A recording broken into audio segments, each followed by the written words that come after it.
नमस्कार, मैं हूं प्रशांत द्विवेदी। कला और संस्कृति को दर्शाने वाले खास कार्यक्रम भारत दर्शन में आपका एक बार फिर से स्वागत है। आज हम आपको लेकर के आए हैं उत्तर प्रदेश के जिला बाराबंकी में। बाराबंकी में स्थित है अद्भुत कल्पवृक्ष पारिजात। माना जाता है कि इसके दर्शन मात्र से ही आपकी सभी मनोकामनाएं पूर्ण होती हैं। पुराणों के अनुसार जब पांडवों को अज्ञातवास हुआ तब माता कुंती की इच्छा पूर्ति के लिए अर्जुन स्वर्ग से इस पेड़ को लेकर के आए और यहीं बाराबंकी में स्थापित किया। मान्यता के अनुसार कल्पवृक्ष पारिजात से आपकी सभी मनोकामनाएं पूर्ण होती हैं और भगवान शिव आपसे प्रसन्न होते हैं।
पारिजात, जिसके कि दर्शन मात्र से ही सारी मनोकामनाओं की पूर्ति हो जाना, ऐसा है यह पारिजात वृक्ष। माना जाता है कि द्वापर में जब पांडवों को अज्ञातवास हुआ था उस समय अर्जुन इस अलौकिक वृक्ष को स्वर्ग से लेकर आए और यहाँ पर इस जगह इस बरुलिया गांव में स्थापित किया। तब से यह यहीं पर स्थापित है। युगों युगों से एक ही जगह पर स्थित यह कल्प वृक्ष अपने आप में ही एक अद्भुत कहानी कहता है। माना जाता है कि इसकी कोई अन्य दूसरी शाखा नहीं है, अर्थात यह अन्य किसी दूसरी जगह पर स्थापित नहीं है, क्योंकि इसके बीज नहीं होते। हाँ, पुष्प अवश्य होते हैं जो बहुत सुनहले होते हैं, जिसको कि जो भी देखता है देखता ही रहता है। पारिजात वृक्ष पर देवताओं की असीम कृपा है। इस कारण से आज तक इस पर कोई फर्क नहीं पड़ा है, ऐसा मानना है यहाँ के स्थानीय निवासियों और यहाँ आने वाले पर्यटकों का। इसके बारे में सुना काफ़ी लोगों से था कि यहाँ पारिजात वृक्ष है और ये इंडिया में तो अकेला ही, इंडिया विश्व का भी अकेला ही वृक्ष है। अर्जुन के द्वारा अज्ञातवास के समय लाया गया था यहाँ पे जी। और इसको बाण द्वारा इसकी स्थापना की गई है। जब अज्ञातवास हुआ था अर्जुन का, तभी इसका जो है यहाँ पे लाया गया ये जी। और इसकी विशेषता और ये बताएंगे कि आप विशेषता वगैरह क्या है? इसका जो है फूल पत्ती वगैरह ये कम ही खिलता है, 6 महीने जैसे साल में बाबा जी ने बताया है। ये इसकी खास विशेषता है और कोई ज़्यादा तो मालूम नहीं इसके बारे में। अगर ध्यान से देखा जाए तो आपको लगभग हर तरह के जीव जंतुओं के दर्शन इस वृक्ष में हो जाएंगे। इस कारण इसकी महत्ता और बढ़ जाती है। ये हाथी की सूंड तो देखो, और यह इसके आगे के पैर और या पीछे के पैर, ऐसा लग रहा है मानो जीवंत हो उठा हो। अरे नीचे देखिए, यह तो एकदम गणेश जी की सवारी चूहे सा प्रतीत हो रहा है। शेर का मस्तक और उसके गर्दन के चारों तरफ के बाल तो देखिए, मानो यह अभी गर्जना कर उठेगा। और फिर बहुत कुछ निर्भर करता है अपनी अपनी सोच पर, ऐसा मानना है और कहना है यहाँ के पुजारी जी का, जो कि कहते हैं आप जैसा सोचोगे वैसा आपको प्रतीत होगा। इसी पारिजात का पेड़ का फूल जो शंकर जी का चढ़ाया कुंती माँ ने, तब महाभारत में 5 पांडवों को विजय हुआ। इसी फूल चढ़ाए विजय हासिल हुआ है। कैसे यहाँ कब से है ये? अरे अंतिम द्वापर का है। अंतिम द्वापर लगभग 5000 साल हो गए। हाँ। कैसे स्थापित हुआ ये अर्जुन ने लाया, अपने बाण से द्वारा से मार दिया, बाण पत्तालपुरी चला गया, गड्ढा बनेगा, उसी में लाए पेड़ लगाए। इसकी विशेषता पेड़ की विशेषता हम अब पारिजात, हाँ पारिजात की विशेषता जो है बता रहे हैं कि इसी पेड़ के फूल जो है कुंती माँ चढ़ाई नहीं शंकर जी का, तब महाभारत में 5 पांडवों को विजय हुआ। कलयुग में इसका महत्व, इस कलयुग अब ये अंतिम द्वापर का, इसके आगे का हाल तो हम नहीं बता सकते। जहाँ तक हम जानते हैं वो किताब बाहर छपी हुई है। अभी हम इसकी पूजा अर्चना करते हैं, क्यों करते हाँ हैं? पूजा तो होती है। क्यों करते हैं? दुनिया की मानता है, आप जो कुछ कहते हैं वो मानता तुम्हारी पूर्ण होती, इसलिए पूजा आरती सब लोग करते हैं। बड़ी दूर दूर से यहाँ आदमी आते हैं और प्रसाद भी चढ़ाते हैं, अपन मांगते हैं, वो पूर्ण होता है। इसमें भी मतलब पत्तियाँ नहीं है, फूल नहीं है, कब इसमें आते हैं? जेठ गंगा दशहरा में कली पत्ती आ जाएगी, शान भादों में आइए, फूल पत्ती तुमको बराबर पेड़ में मिलेगी। इस कल्प वृक्ष को आप जिस तरह से भी देखते हैं, आपको एक अलग तरह का अनुभव प्राप्त होता है। आप चाहे ना चाहें एक अलग तरह की कल्पना में खो जाएंगे, जिसे कि आपको यहाँ से जाने पर ही आभास होगा। हाँ, कुछ मानते हैं कि यहाँ पर जो है आने पर मनोकामनाएं कुछ पूर्ण हो जाती हैं जी। और दूसरा इस पर जो है पत्तियाँ और फूल देखने का भी इच्छा रही है जी। तो अब यहाँ पर जो रहते हैं तो उनसे पता लगा कि यहाँ पर जून में जो है पत्तियाँ वगैरह और फूल आते हैं एक ही साथ में। तो यहाँ पे आप जैसे 2 बार आए हैं, इसके बाद भी आगे आपकी इच्छा है कि आप दोबारा से फिर आए यहाँ पे? अब हो सकता है कि फूल पत्ती देखने की वजह से हमें आना पड़े। जून चारों तरफ से हरियाली युक्त वातावरण के बीच स्थित यह पारिजात वृक्ष अकारण ही लोगों को अपनी ओर आकर्षित नहीं करता। पतझड़ से 6 महीने तक सूखा रहने के बावजूद इसकी विहंगम दृश्यता में कोई फर्क नहीं पड़ता है, बल्कि यह इन दिनों में लोगों को और आकर्षित करता है और लोग खींचे चले आते हैं। समस्त विश्व में एक ही वृक्ष होने के कारण इसकी महत्ता और बढ़ गई है। चारों तरफ से इसके शिव जी के धामों से घिरे होने के कारण शिव जी की इस पर विशेष कृपा है, ऐसा कहना है यहाँ के पुजारी जी का। अपितु यह चारों ओर से एक तरफ महादेवा, दूसरी तरफ कोटवा धाम, तीसरी ओर कुंतेश्वर धाम, इसके मिल जाने पर और यह 4 हो जाते हैं। इस कारण स्थानीय लोग इसे 4 धाम भी कहते हैं।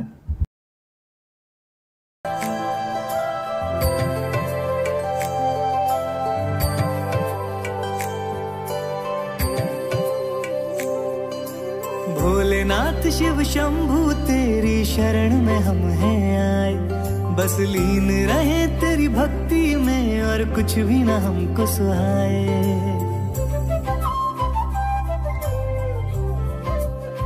ओ भोलेनाथ शिव शंभू तेरी शरण में हम हैं आए, बस लीन रहे तेरी भक्ति में और कुछ भी ना हमको सुहाए। देवों के देव मेरे महादेव हम तेरा ही ध्यान लगाए। इस रोम रोम और कण कण में प्रभु तुम हो समाए, तुम हो समाए। शिव की रात है घर घर में महादेव है सबने सजाए। बड़े बोल्ड और सण से का महादेव को भोग लगाए। शिव की रात है घर घर में महादेव है सबने सजाए। मेरा रोम रोम और कण कण गाए ओम नमः शिवाय। महादेवा ओम नमः शिवाय, ओम नमः शिवाय, ओम नमः शिवाय, ओम नमः शिवाय। शंभो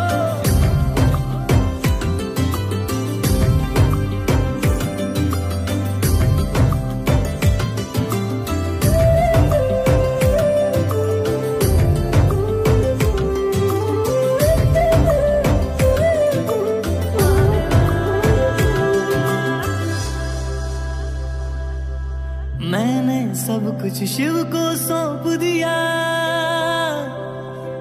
हर क्षण बस महादेव का नाम लिया। ओ मेरे बाबा जी ने हर दुख हर लिया। बिन मांगे भक्तों को सब है दिया। तो आओ प्रभु को पाज से सजाए। मिलजुल के शिव रात्रि मनाए। देवों के देव मेरे महादेव हम तेरा ही ध्यान लगाए। इस रोम रोम और कण कण में प्रभु तुम हो समाए, तुम हो समाए। शिव की रात है घर घर में महादेव है सबने सजाए। बड़े बोल्ड और सण से का महादेव को भोग लगाए। शिव की रात है घर घर में महादेव है सबने सजाए। मेरा रोम रोम और कण कण गाए ओम नमः शिवाय, ओम नमः शिवाय, ओम नमः शिवाय, ओम नमः शिवाय, ओम नमः शिवाय।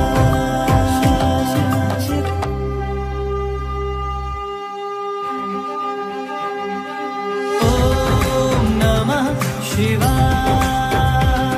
ओम नमः शिवाय,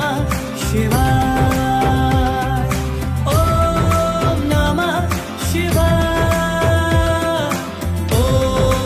नमः शिवाय, ओम नमः शिवाय, ओम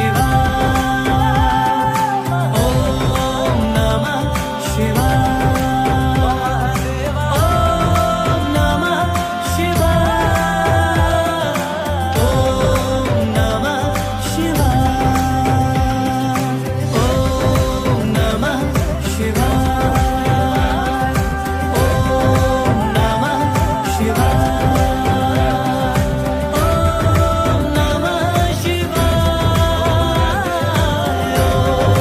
नमः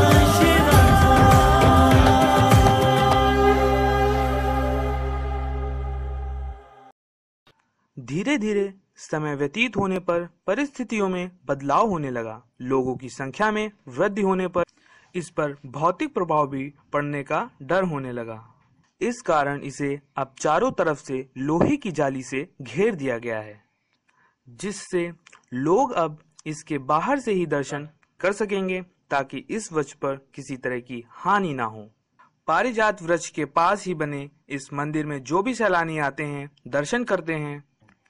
इस प्रकार इस वृक्ष के चारों तरफ नजर दौड़ाने पर हम देखते हैं कि हर प्रकार की हरियाली युक्त पेड़ पौधे लगे हैं, जिससे हमें पर्याप्त ऊर्जा मिलती रहे और यहाँ पर आने जाने वाले लोगों का मन भी लगा रहे। यहाँ आने जाने वाले लोगों की संख्या में वृद्धि होने के कारण अब राज्य सरकार ने इसे राजकीय पर्यटन स्थल घोषित कर दिया है, जिसके कारण इसे राज्य सरकार की तरफ से तमाम सुविधाएं मिलने लगी हैं। तो फिर कुछ देर आनंदमय व्यतीत करने के बाद हम सब निकल पड़ते हैं एक अन्य गंतव्य की ओर।